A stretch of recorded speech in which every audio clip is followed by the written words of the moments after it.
આજે આપણે પ્રોટીનથી ભરપૂર એકદમ ટેસ્ટી હેલ્ધી એવી ઇડલી બનાવવાના છીએ। આ ઇડલી બનાવવી ખૂબ જ સહેલી છે અને આમાં આથો લાવવાની કોઈ ઝંઝટ નથી, ઇન્સ્ટન્ટ બની જાય છે। તો ચાલો કેવી રીતે બનાવવી એ જોઈ લઈએ। 1 કપ મગની છડી દાળ છે, ફોતરા વગરની જે દાળ આવે તે છે, તેને 4 થી 5 કલાક પલાળી દેવાની। તમે 2 થી 3 કલાક પલાળો તો પણ ચાલે। પછી આપણે તેને એક મિક્સર જારમાં એડ કરી દઈએ। પછી તેની સાથે જ મેં 1/4 કપ જેટલા ચોખા પલાળી રાખ્યા હતા, તે પણ તેની સાથે એડ કરી દઈએ। 3 લીલા મરચાં અને 1 આદુનો ટુકડો છે, તેને આપણે સમારીને એડ કરી દઈએ। લીલા મરચાં તમે તમારા ટેસ્ટ પ્રમાણે વધારે ઓછા કરી શકો છો। પછી આ બેટરને આપણે પાણી નાખ્યા વગર જ પહેલાં પીસી લઈએ। પછી તેમાં 2 ચમચી દહીં નાખવાનું છે।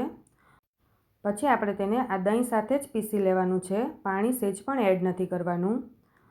હવે આની આપણે સ્મૂથ પેસ્ટ બનાવી લીધી છે, તેને આપણે એક બાઉલમાં કાઢી લઈએ। પછી તેમાં સ્વાદ પ્રમાણે મીઠું એડ કરી દેવાનું છે। અડધું લીંબુનો રસ એડ કરી દઈએ। જો તમે દહીં લીધું હોય તે ખાટું હોય તો લીંબુ એડ ન કરો તો પણ ચાલે। હવે આ બધું આપણે સારી રીતે પહેલાં મિક્સ કરી દઈએ।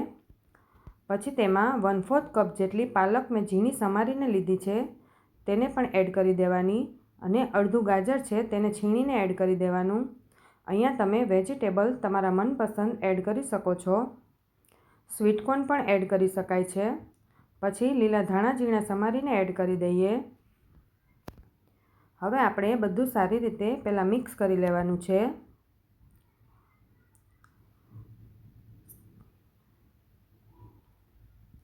સારી રીતે મિક્સ થઈ ગયું છે। પછી તેમાં 1 ટેબલસ્પૂન જેટલું તેલ એડ કરી દેવાનું। તેલ એડ કરવાથી ઇડલી આપણી અંદરથી પણ સોફ્ટ બનશે। પછી તેમાં 1/4 ટીસ્પૂન જેટલું બેકિંગ સોડા એડ કરી દઈએ। બેકિંગ સોડાની જગ્યાએ તમે ઈનો પણ એડ કરી શકો છો। સોડા એડ કર્યા પછી સારી રીતે મિક્સ કરી લેવાનું। પછી તેલથી ગ્રીસ કરેલી ડીશમાં આપણે ઇડલી પાથરી દેવાની। જેમાં આપણે ઇડલી મૂકવાની હોય તેને આપણે પહેલેથી જ ગરમ કરવા મૂકી દીધું હતું। તેમાં હવે ઇડલીનું સ્ટેન્ડ મૂકી દઈએ। એક પ્લેટ મેં પ્લેન રાખી છે અને બીજી પ્લેટમાં ઉપરથી આપણે થોડો મરી પાવડર અને થોડો લાલ મરચું પાવડર સ્પ્રિંકલ કરી દેવાનું છે। પછી તેને ઢાંકીને આપણે 10 મિનિટ માટે ઇડલીને આપણે સ્ટીમ કરી લઈશું। 10 મિનિટ પછી આપણે ખોલીને જોઈ લઈએ અને ચપ્પાની મદદથી જોઈ લેવાનું। ચપ્પુ આપણું ક્લીન નીકળે છે એટલે ઇડલી આપણી થઈ ગઈ છે। તો પ્લેટને આપણે સાઈડમાં ઉતારી લઈએ। 1 થી 2 મિનિટ પછી તેને આ રીતે આપણે કાઢી લઈએ અને એક હું કટ કરીને પણ બતાવી દઉં છું। ઇડલી આપણી અંદરથી પણ એકદમ સરસ સ્ટીમ થઈ ગઈ છે અને એકદમ સરસ સોફ્ટ પણ બની છે। હવે આપણે તેના ઉપર વઘાર કરવાનો છે। તો 2 ચમચી જેટલું તેલ લઈ લેવાનું છે।